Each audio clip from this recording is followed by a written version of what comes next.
मित्रांनो, तुम्हाला ऐकून एक आश्चर्याचा धक्का बसेल. साधू संत भूमी असलेला हा महाराष्ट्र राज्य पूर्ण भारतामध्ये म, भ्रष्टाचारामध्ये नंबर एक आपला महाराष्ट्र आहे मित्रांनो. आणि या महाराष्ट्रातील राजकारण्यांनी मोठ्या प्रमाणात भ्रष्टाचार केला आणि हा भ्रष्टाचारच आपण आता यातून बघणार आहोत. नमस्कार मित्रांनो, मी कृष्णा गोडसे पुन्हा आपलं स्वागत करतो.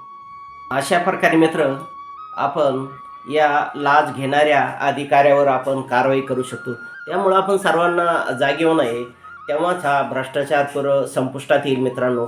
नसता आज भ्रष्टाचार आहे कुरण क्षेत्र बनलेलं आहे. कुरण आपण कोणत्याही ठिकाणी येता, साधा एक ग्रामसेवक असेल, तलाठी असेल, पंचायत समिती, जिल्हा परिषद, अगदी मंत्रालयापर्यंत सुद्धा मोठ्या प्रमाणात लाची घेतल्याचं आपण मीडियाच्या माध्यमातून ऐकतो मित्रांनो.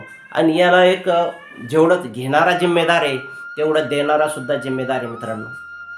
डॉक्टर आंबेडकर साहेबांनी जे संविधान लिहिलं, ते संविधानामध्ये असं लिहिलं की जेवढा लाचखोर अधिकारी लाच घेणारा आहे तेवढाच लाच देणारा सुद्धा एक जिम्मेदार आहे मित्रांनो. त्यामुळं आपण कुठेही लाच न देता नियमानुसार आपल्याला काम करून घेता येते मित्रांनो. तलाठी असेल, ग्रामसेवक असेल, जिल्हा परिषद, पंचायत समिती कोणत्याही ठिकाणी असेल तर ते फक्त आपलं काम करण्यासाठी असतात, जनतेची सेवा करण्यासाठी असतात मित्रांनो. त्यामुळं आपण या अधिकाऱ्यांना न भेटा नियमावर बोट ठेवून आपण काम करून घेतलं पाहिजे मित्रांनो. तरच हा भ्रष्टाचार कुठंतरी संपेल. नसलं तर आपण सुद्धा या भ्रष्टाचाराला कुठंतरी खतपाणी घालतो असं दिसतं मित्रांनो. मित्रांनो, आपण जर बघित असेल कुठं रस्त्याच्या कडेला असतील, हायवेच्या कडेला असतील, ज्या ठिकाणी तुम्हाला नेहमी कंपाऊंड घातलेलं मोठे 150, 50 एकर, 200 एकर अशा जमिनी त्या दिसतात. त्या जमिनी मित्रांनो निवड एक भ्रष्टाचाराचं कुराण आहे. भ्रष्टाचारातून घेतलेल्या ह्या जमिनी मित्रांनो. आणि या जमिनी कोण आहे? सर्वसाधारण शेतकऱ्याच्या नाही आहे. सर्वसाधारण शेतकरी हा आता अल्पभूधारक झाले. 4 एकर, 5 एकर, 10 एकर, 15 एकर याच्यापेक्षा आता त्यांना जमीन राहिली नाही. पण ज्या हायवेच्या कडेला आपण बघतो मित्रांनो की मोठमोठ्या कंपाऊंड घातलेल्या जमिनी दिसतात, त्या फक्त राजकारण्याचे त्या एक आमदार असेल, खासदार साहेब असेल, हे कोणीतरी असेल मोठ्या पदावरचे किंवा अधिकारी असेल, क्लासून अधिकारी, ज्या ठिकाणी त्यांनी भ्रष्टाचाराच्या माध्यमातून मित्रांनो या जमिनी आपल्या नातेवाईकाच्या नावावर केलेल्या आहे. मग ते बायकोच्या नावावर असेल, मुलाच्या नावावर असेल, मुलीच्या नावावर असेल किंवा इतर कोणी त्यांच्या समाजातले जे एक व्यक्ती असतात त्यांच्या नावावर या जमिनी केलेल्या आहे मित्रांनो. आपण जर विचार केला मग एवढ्या ह्या जमिनी या 2-2, 3-300 एकर आहे. पूर्ण भारतात जर विचार केला तर करोडो एकर जमीन असेल किंवा आपल्या महाराष्ट्रात जर विचार केला तर कितीतरी लाखांना हेक्टर जमीन या तशा पडीत पडलेल्या आहे हायवेच्या कडेला. मग मला सांगा, याने सुद्धा एक प्रकारे एक आपल्या देशाचं नुकसान होतं. कारण त्यांनी तो पैसा भ्रष्टाचारातून कामाला त्यातून जमीन घेऊन टाकल्या आणि ते स्वतः त्यांना ते जमीन कधी करत नाही. म्हणजे त्या जमिनीला वहिती नाही आहे, कुठंतरी कंपाऊंड घातलेलं आहे.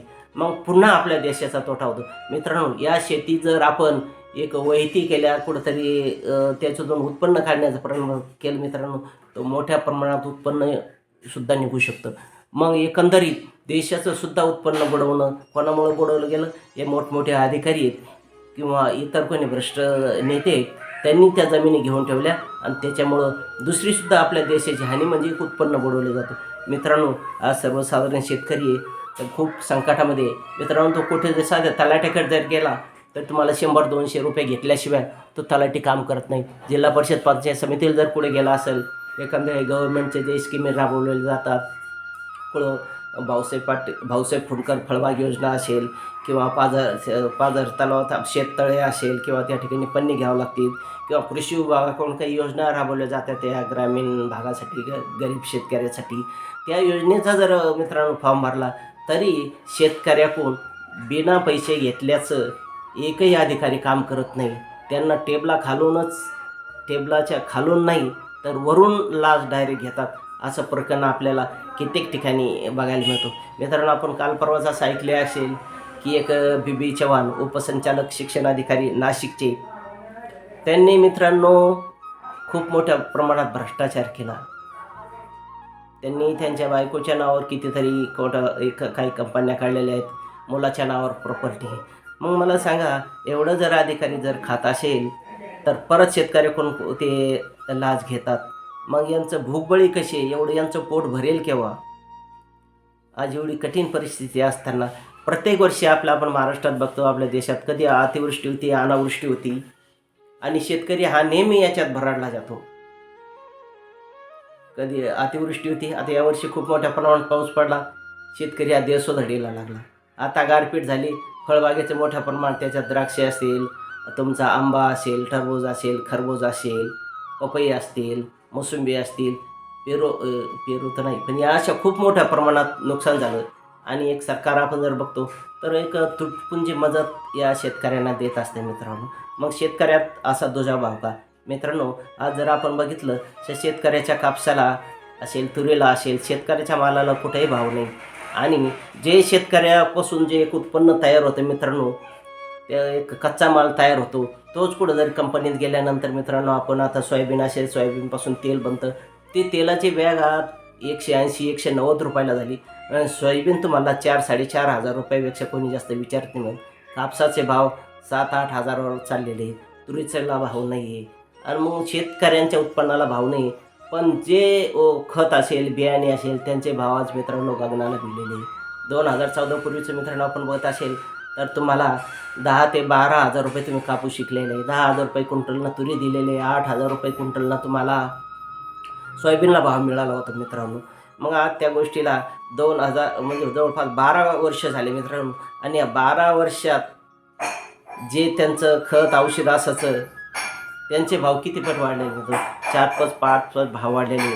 पण तसं शेतकऱ्याचं उत्पन्नाला वाढलं का मित्रांनो? शेतकऱ्याचं उत्पन्न 7-8 हजारापेक्षा कापूस कोणी घेत नाही, 4-4.5 हजाराबिगर सोयाबीन घेत नाही. तुरीला 7-7.5 हजार रुपये भाव आहे. आणि खताला औषधाला 5 पट भाव वाढले. जी गोणी तुम्हाला जर तुमचा 300 रुपयाला मिळाली मित्रांनो, ती DAPची गोणी आज तुम्हाला 1500 रुपयाला घ्यावी आणि घ्यावंच लागते. मग याबद्दल जर कोणी बोलण्याचा प्रयत्न जर केला मित्रांनो, कोणी एका शेतकऱ्याने जर आवाज उठवला तर त्याला कुठंतरी काही नोटीस दिला जाते. आज बघत आपण शेतकरी पुत्र रविराज साबळे पाटील हे शेतकऱ्यांसाठी बोलतात, भ्रष्टाचारावर बोलतात. आणि तर त्यांचं तोंड भरण्याचं काम मित्रांनो आपण बघतोय की त्यांना आता एक 55 कोटी रुपयाची नोटीस दिलेली आहे. आता सर्वसाधारण शेतकऱ्याला जर 55 कोटीच्या नोटीस देत असेल तर हा शेतकरी कसा भरेल हो मित्रांनो? कुठं भरू शकतो हा शेतकरी? आणि शेतकऱ्याचं एवढं करोडोने उत्पन्न आहे का? नाही मित्रांनो.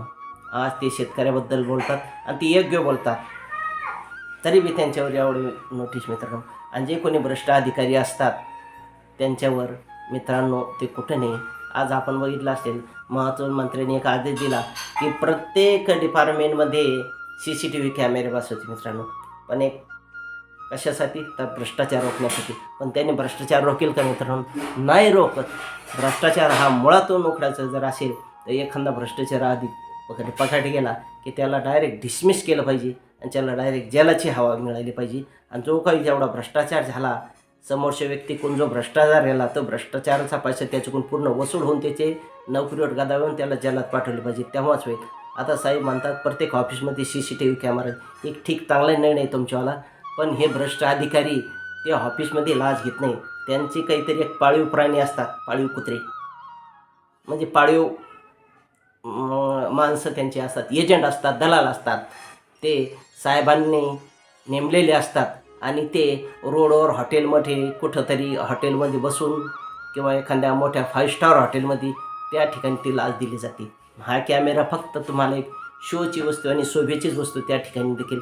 कारण हा भ्रष्टाचार मिटवायचा असेल तर सर्व जनतेतून आवाज उठवायला पाहिजे मित्रांनो. आज आपण बघितलं तर नेपाळची परिस्थिती, नेपाळमध्ये मोठ्या प्रमाणात भ्रष्टाचार वाढला होता आणि तेव्हा एक नवयुवक मोठ्या प्रमाणात शेतकरी त्या ठिकाणी वर्ग जागे झाला, सर्वसामान्य जनतेतून आवाज उठला मित्रांनो.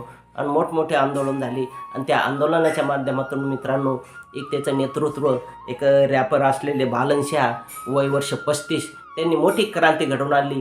आणि एक लोकशाही पद्धतीने त्या ठिकाणी 27 मार्च 2026ला जे काही इलेक्शन झालं त्या ठिकाणी या रॅपर असलेल्या बालन शहानं जे पूर्वीचे पंतप्रधान होते भ्रष्ट KP ओली शर्मा यांचा 49,000 मतांनी पराभव केला आणि त्यांना पाय उतार व्हावं लागलं. आणि त्यांनी त्यांच्या सत्तेचा त्यांच्या बायकोसाठी दुरुपयोग केला होता, त्यामुळे त्यांना मित्रांनो अटक केलेली असेल. मित्रांनो असे कितीतरी निर्णय या बालन शाह पंतप्रधान झाल्यापासून घेतलेले आणि 9 तरुण आहे मित्रांनो. आणि पूर्ण जगाचं लक्ष आज त्या छोट्याशा देश असलेल्या आपल्या भारताला नेपाळ देश तुम्हाला जर कंप्लेंट या देशाकडे लागलेलं आहे. खालील कारण काय, मोठी क्रांती त्या ठिकाणी होताना आपल्याला दिसून येतो. मित्रांनो, थोडा व्हिडिओ मोठा होतोय, पण एक पूर्ण माहिती जर ऐकायची तुम्हाला तर भ्रष्टाचार ते एक थोडं आपण अजून 5 मिनिटाचा व्हिडिओ घेऊ. मित्रांनो, त्यांनी सत्तेवर आल्यापासून एवढे धडाकेबाज निर्णय घेतले की पूर्वी त्यांच्या मंत्रिमंडळामध्ये 28 जणांचं मंत्रिमंडळ होतं. मित्रांनो, एक छोटंसं राज्य होतं असून छोटासा देश आहे आणि 28 जणांचं असं जम्बो मंत्रिमंडळ होतं. मित्रांनो, पण त्यांनी त्या जे मंत्री आहेत त्यांच्या मंत्रिमंडळात फक्त 14 मंत्री आहेत आणि 15वे ते म्हणजे 15 लोकांच्या मंत्रिमंडळावर पूर्ण ते देशाचा कारभार चालवता. म्हणजे एकंदरीत हा देशाचा मोठ्या प्रमाणात त्या ठिकाणी पैसा वाचलेला आहे. नंतर प्रत्येक मंत्र्याला कितीतरी भत्ते द्यायचे, त्यांचे सिक्युरिटी असायच्या, त्यांचा फौजफाटा असायचा, त्यांचे कार्यालय असायचे, ऑफिसेस असे, यावर मोठ्या प्रमाणात भ्रष्टाचार बी व्हायचा आणि एक देशाचा तो पैसा त्या ठिकाणी खर्च व्हायचा. पण त्यांनी एक मंत्रिमंडळ थोडक्यात आणलेलं आहे. आणि मित्रांनो, पुन्हा त्या मंत्र्यांना एक जे आपण बघतो आपल्या इकडे जी एक VIP सुरक्षा असते, म्हणजे आपल्या इकडे एखादा जर मंत्री यायचा असेल मित्रांनो, कमीत कमी त्यांच्या पाठीमागे 20-25 गाड्या असतात, दवाखान्याची गाडी असते, ॲम्ब्युलन्सची गाडी असते, पोलिसाच्या 10-20 गाड्या असतात आणि आपल्यासारख्या सर्वसामान्य जनतेला वेठीत धरून चौफुलीवर आपल्याला थांबल्या जातं मित्रांनो. आणि सिग्नल चालू असताना त्यांना सोडलं जातं. पण त्या ठिकाणचा एखादा सर्वसाधारण जर व्यक्ती असेल, जो नियम त्याला आहे, तो त्या मंत्र्याला त्या ठिकाणी नियम आहे मित्रांनो, की म्हणजे त्यांनासुद्धा सिग्नल थांबवलं होतं. आणि केवढा जरी अधिकारी असेल किंवा मंत्री असेल, त्यांची हात दाखवल्यानंतर पोलिसांना त्या गाडी चेक करण्याचा अधिकार दिलेला आहे मित्रांनो. दुसरंच नाही तर त्या ठिकाणी ते भ्रष्ट अधिकारी आहेत. 150 गुंड लोकांना त्यांनी 15 दिवसाच्या आत जेलची हवा खायला लावली मित्रांनो. तसं आपल्याकडे झालं तर जे भ्रष्ट अधिकारी असतील किंवा जे भ्रष्ट लोक असेल त्याचं आवाज असणार नाही. एवढंच नाही मित्रांनो, तर त्या ठिकाणी जे प्रायव्हेट स्कूल चालायचे भरमसाठ असे जनतेची त्या ठिकाणी लूट व्हायची आणि एक सर्वसामान्यांची मुलं त्या ठिकाणी जाऊ शकत नव्हती मित्रांनो. असे जे भ्रष्टाचार त्या ठिकाणी एक प्रकारे त्या प्रायव्हेट स्कूलमध्ये भ्रष्टाचारच व्हायचा, त्याच्यावर पायबंद घातले. आणि पूर्ण नेपाळमध्ये त्यांनी ज्या प्रायव्हेट शाळा होत्या त्या प्रायव्हेट शाळा पूर्ण बंद केलेल्या आहे मित्रांनो. आणि त्या ठिकाणी सरकारी स्कूल चालू केलेली आहे. आता सरकारी स्कूलमध्ये बी मित्रांनो आता कुठल्याही प्रकारचा भ्रष्टाचार होत नाही. आणि मोठ्यातल्या मोठा एखादा मंत्र्याचा मुलगा असेल आणि गरीबातल्या गरीब व्यक्तीचा मुलगा ते एकत्र त्या इंग्लिश स्कूल म्हणजे या सरकारी शाळेमध्ये शिकतात. त्या ठिकाणी आता कसल्याही प्रकारचा दुजाभाव राहिलेला नाही. म्हणजे जो श्रीमंताचा मुलगा शिक्षण घेईल तोच गरिबाचा मुलगासुद्धा त्या शाळेमध्ये आता शिक्षण घेऊ शकते मित्रांनो.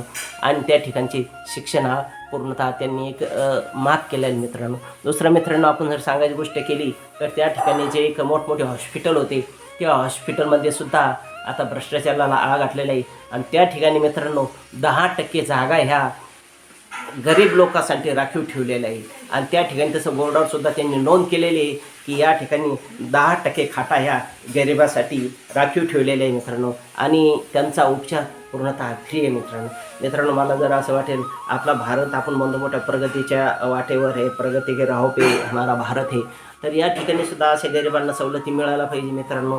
प्रत्येक बोर्डावर असं लिहून ठेवलं पाहिजे की या ठिकाणी गरिबाला एवढा खाटा राखीव आहे आणि पूर्णतः उपचार फ्री होईल, असं काहीतरी राहायला पाहिजे मित्रांनो.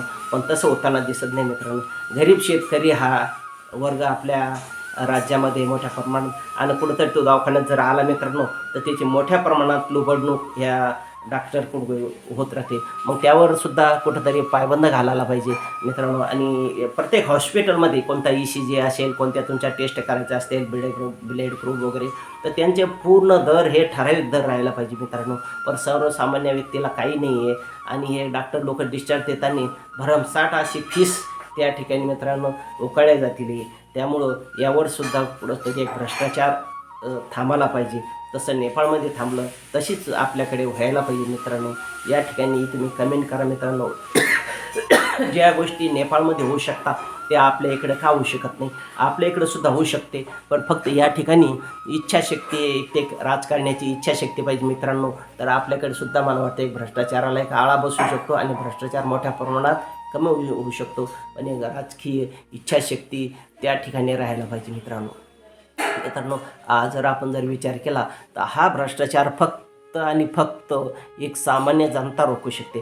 कारण जे मोठमोठे लोक असतात त्यांना भ्रष्टाचाराला पुढं पैसे द्यायची जरूरत नाही, काही नाही. त्यांच्याकडे उलट पैसा येत राहतो आणि आपण भ्रष्टाचारात कोण होतो? आपण एक सर्वसामान्य वर्गातला जो एक असतो ते सर्वसामान्य जे फोर क्लबमधले जे एखादे कर्मचारी वगैरे असतात किंवा शेतकरी असतात यांच्याकडूनच लाच मोठ्या प्रमाणात स्वीकारली जाते. त्यामुळं लाच वाढवण्यासाठी आपण सुद्धा एक मोठ्या प्रमाणात कारणीभूत आहे मित्रांनो. कोणत्याही ठिकाणी तुम्हाला लाच द्यायची जरूरत नाही, पण आपणच काय करतो, त्या समोरच्या अधिकाऱ्याला एक काम आपलं शॉर्टकट करून घेण्यासाठी आपण एक लाच देत राहतो. आणि या लाचेवर आपण स्वतः आता बंधन आणले पाहिजे आणि कुठेही लाच न देता आपण त्या ठिकाणी काम केलं. मित्रांनो, जे काही सरकारी अधिकारी असतात, कर्मचारी असतात, ते जनतेच्या सेवेसाठी निवडलेले असतात मित्रांनो, पण ते जनतेची सेवा करणं विसरून भ्रष्टाचारात मग्न झालेले. म्हणून आता हा भ्रष्टाचार आपल्याला मुळासकट उघडून टाकायचा आहे. मित्रांनो, व्हिडिओ थोडा मोठा झाला, पण हा व्हिडिओ तुम्हाला कसा वाटला मित्रांनो? आपण खरंच भ्रष्टाचार मुक्त करू शकतो का? याबद्दल कमेंट करा. मी लाईव्हमध्ये बघतो मित्रांनो, तुमच्या कमेंटला मी उत्तर देतो आणि हा भ्रष्टाचार आपल्याला समूळ आता नष्ट करायचा आहे. त्यामुळं हा व्हिडिओ असेल मित्रांनो, हा व्हिडिओ जास्तीत जास्त लोकांपर्यंत पोहोचला पाहिजे. त्यामुळे या चॅनलला सबस्क्राईब करा, लाईक करा, शेअर करा. धन्यवाद.